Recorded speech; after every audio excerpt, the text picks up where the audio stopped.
sais pas s'il vient avec sa caméra. On va voir. Ok. Bon David, victoire à Blois, un match que vous remportez, mais c'est surtout un match que vous renversez. C'est la première fois de la saison, il me semble, que vous gagnez un match en concédant l'ouverture du score. Qu'est-ce qui a été selon toi le petit déclic sur cette rencontre? C'est la première fois? Ben, il me semble. Je me souviens pas. Est-ce qu'on a déjà gagné en étant mené PE? On est remonté au score, c'est sûr. On est déjà remonté au score. On a déjà fait. Enfin, le 0-2-2 à Berge. Enfin, Ouais, 0-2-2. Contre Bergerac, ouais. Ouais, c'est tout. Ouais, Enfin, qu'est-ce qui a été le déclic sur cette mi-temps? Est-ce que c'est la mi-temps? Vous vous êtes dit les choses dans le vestiaire? Enfin, qu'est-ce que... Non, on a eu un peu plus de difficultés en première mi-temps. On a été un peu surpris par l'état du terrain, même si on avait prévenu les joueurs. Voilà, ça n'explique pas tout, mais on est vraiment tombé sur un terrain très très compliqué à jouer. Donc voilà, on a eu un temps d'adaptation. Et puis la première mi-temps était plutôt équilibrée, mais ils ont obtenu un penalty justifié sur quelques erreurs de positionnement de notre équipe, l'équipe complète, que ce soit les joueurs offensifs ou les joueurs défensifs. On était mal positionnés sur le coup. Et puis on est mieux revenu en fin de première mi-temps déjà. On a eu des temps un peu plus forts en fin de première mi-temps, et en deuxième, on fait une mi-temps de meilleure qualité. On a aussi un peu de réussite de ne pas concéder le deuxième but, notamment sur une situation d'Engazaki, où il y a un centre et il met la tête et ça passe pas loin, et on a fini mieux qu'eux. On est fini beaucoup plus fort que Blois, et on s'est créé par contre après des occasions qui auraient dû nous permettre de remporter le match avant la fin, et avec un score un peu plus important. Enfin, du coup, c'est une victoire qui confirme votre bonne passe actuelle, 7 points sur les 9 derniers. Et puis c'est une sorte de victoire qui vous fait gagner 4 places au classement, même si c'est forcément une photographie à l'instant présent. Ouais, ce qui est bien, c'est que la dynamique elle continue, et qu'effectivement sur les derniers matchs on prend des points. Après, voilà, la poule elle est toujours aussi serrée. On était, je sais plus, 10e ou 9e avant ce match-là. Maintenant, on est 5e, mais tu peux très vite rebasculer. Oui, tu peux être 9ème Voilà. si tu perds contre ce mur de samedi soir. Exactement. Potentiellement. Donc, il sera important d'être le mieux positionné possible lors de la dernière journée de championnat. Voilà, de se maintenir d'une, et le plus haut possible, deux. Ça fait que pour l'instant, du coup, le classement, vous ne le regardez pas trop, vous vous concentrez surtout sur ce qu'il y a à faire sur le terrain. On le regarde un petit peu quand même, puisque c'est ce qui... Moi, je le regarde pas aussitôt après le match, mais je sais que tout le monde le regarde après le match, ce qui est logique. Mais voilà, ça change tellement, ça fluctue tellement que on en saura vraiment plus sur cette poule à l'issue du dernier match du championnat. Ouais, On regarde les points, moins de positionnement, plus les points pour l'instant. Ouais. Oui, les points, exactement. Bon, et puis le match de Blois, c'est surtout, oui, il y a forcément le retour acrobatique de Santiago Siganda, mais il y a le but de Cardi. T'avais déjà joué du coup à Bergerac, là c'était ta deuxième rentrée en N2. Bon, j'imagine que le sentiment d'avoir remarqué en N2, il est forcément positif. Ouais, c'est ça, c'est positif.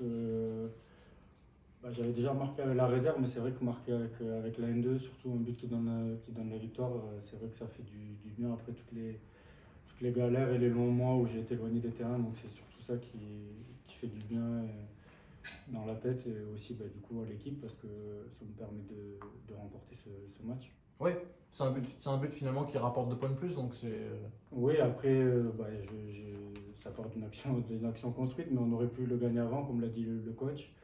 Mais c'était important de ramener des points, et les 3 points, c'est encore mieux au vu du classement, et du fait que le classement soit tellement serré. Voilà, c'est vraiment important de ramener un maximum de points sur chaque match. D'ailleurs, quand tu marques, est-ce qu'il y a des petites rétros sur un peu l'année que tu as passée galère, ou enfin, qu'est-ce que... Non, pas forcément une rétro, parce que ça va tellement vite. Dès que je marque, je regarde d'abord parce que j'ai l'impression que je suis hors jeu, donc je regarde l'arbitre de touche, et là quand je vois que le but est validé, je cours, je fête le but, mais non, j'ai pas forcément pensé sur le moment à tous les mois de galère que j'ai eu. Et d'ailleurs, physiquement, alors, tu te sens comment?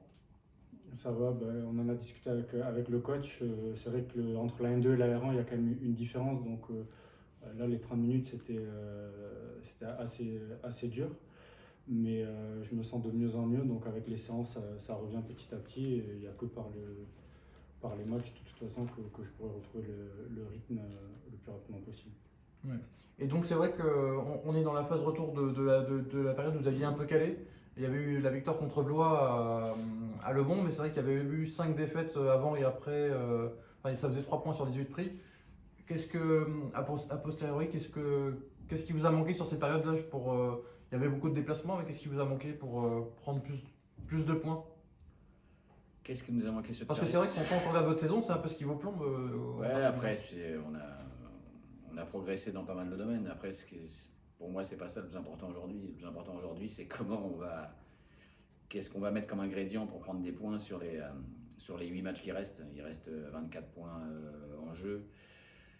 Le maintien se jouera certainement entre 31 et 34-35 points dans ces eaux-là. Donc, à nous de mettre ce qu'il faut pour ne pas commettre les erreurs qu'on a pu commettre lorsqu'on a eu cette période un peu noire comptablement, de façon à ce qu'on puisse faire augmenter ce total de points le plus vite possible, même si chaque étape sera compliquée. Voilà, là, on va jouer Saumur qui sur les 2 derniers matchs a eu des contenus plutôt de qualité. J'ai vu le match à Blois, ils perdent 2-0, mais ils ont 2 grosses situations avant d'être menés 1-0. Et après, ils ont confirmé qu'ils étaient dans une meilleure passe en tapant Romo 3-0, ce qui est pas simple, taper Romo 3-0. Donc voilà, il y aura une nouvelle équation à résoudre. Ce sera des problèmes différents, une problématique différente que celle qu'on a pu rencontrer à Blois.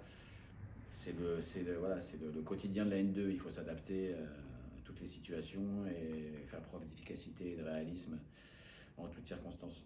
Ouais, puis il y a l'expérience du match aller, vous étiez notamment fait prendre sur des longs ballons, des transitions rapides de leur part. Forcément, un averti en vaut 2 en général. Ouais, ce sera un peu la même physionomie de match. Ouais. C'est une équipe qui a de la qualité individuelle déjà. Il y a des joueurs devant, Bourgo, Bout, Bouheny. Bon, malheureusement, on les connaît un peu trop ici. Ouais. On s'en souvient. L'année dernière. Donc voilà, il y a de la qualité dans cette équipe. Ils ont eu un petit passage à vide. Là, ils sont bien mieux qu'il y a 3-4 matchs. À nous déjà de bien évoluer sur nos points forts, sur ce qu'on sait bien faire, et puis voir aussi là où il y a un peu plus de failles dans cette équipe pour pouvoir en profiter.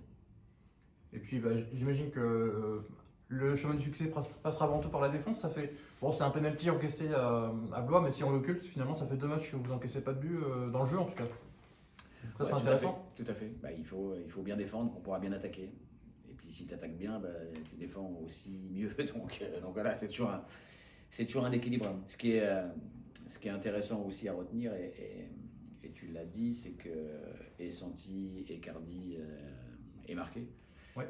J'aurais bien aimé aussi que Couli marque, Karl marque, mais c'est toujours hyper important d'avoir des attaquants qui sont à la finition, même s'il n'y a pas que ça à retenir de leur jeu, mais voilà, c'est des gars qui ont besoin de mettre des buts. Donc quand ils sont là et qu'ils mettent des buts, des fois du genou, mais ces 2 qu'ils ont marqués étaient plutôt de qualité, que ce soit le retourné de Santi qui est spectaculaire, mais celui que met Cardi, il est pas simple à mettre non plus, et il n'y a que les vrais avançants qui peuvent mettre des buts comme ça.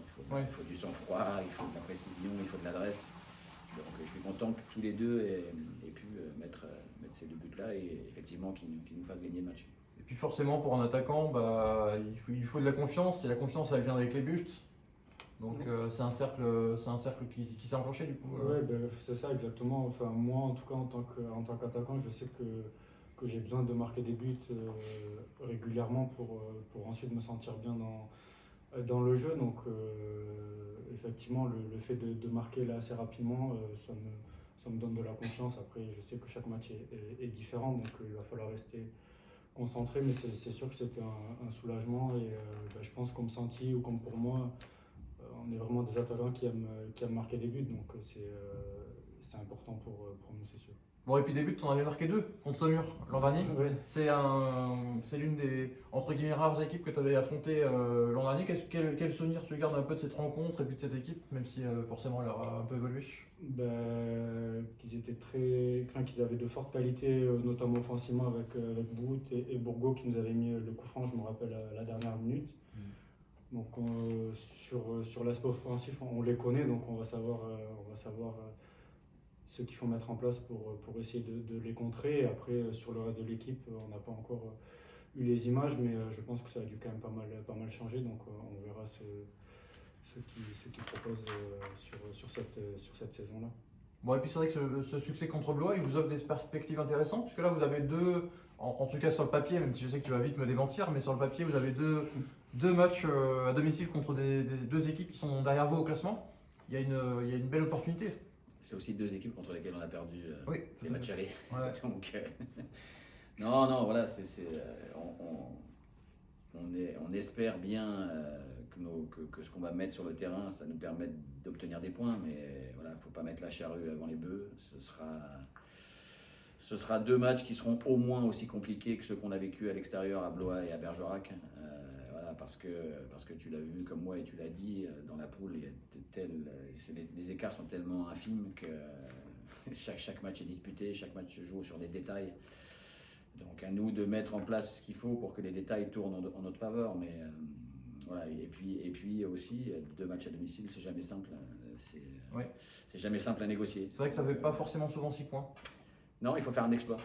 Pour prendre 6 points sur 6 à domicile, il faut faire un exploit. Donc à nous de mettre tout ce qu'il faut, tout ce qu'il faut dans les matchs pour qu'on réussisse 2 exploits à domicile et repartir avec les 6 points. Mais il faudra déjà bien aborder celui contre Saumur, chaque chose en son temps. D'abord Saumur, bien se concentrer sur cette équipe, de façon à ce que ça nous laisse une chance après de pouvoir éventuellement penser à Trélissac. Mais voilà, la première des étapes, c'est Saumur qui est une équipe de qualité. Bon, et puis Saumur, forcément, vous l'abordez dans de bonnes dispositions, en tout cas athlétique. L'enchaîner les matchs, ça fait du bien. Après un mois de janvier, puis un début de mois de février clairsemé. Ouais, c'est aussi ce qui nous a manqué un petit peu au début, quoi. On a eu un peu de malchance avec le calendrier, voilà, des matchs annulés, des matchs remis, Bergerac qui était encore qualifié en Coupe de France. Donc voilà, là on a la possibilité, c'est ce que j'avais dit aux joueurs, on a la possibilité d'enchaîner les matchs jusqu'à la trêve après le match de Trélissac, parce qu'il y aura une trêve après le match de Trélissac quand même. Voilà, donc ça fait 5 matchs enchaînés, si je ne me trompe pas. Ouais, exact. Donc on avait la possibilité d'enchaîner. Pour l'instant, c'est plutôt bien passé. À nous de bien mettre les 2 étapes qui vont arriver de façon à ce que ça nous mette dans une bonne disposition pour aller faire le sprint final. Ouais, avant le sprint final du coup. C'est avant le sprint final. Ouais, tout à fait. En termes d'absence, blessure, suspension, est-ce qu'il y a des gens qui vont mieux et est-ce qu'il y a des joueurs qui ne sont pas là? Par rapport au week-end dernier, Ouais. non, ça reste idem. On n'a pas de. Donc Fournier, Dira, Mourabi, Taïlua. Exactement. Ces 4-là, ils ne reviennent pas. Et après potentiellement Étienne qui avait joué en B la semaine Etienne dernière. est déjà revenu avec la B le week-end dernier, ouais, donc il sera éligible. Il postule. Il postule. Bon, ça marche. Exactement. Eh ben super. Ok. C'est bon pour toi? Ouais. Tu fais pas d'individuel? Ben, Tu veux pas faire Cardi en individuel?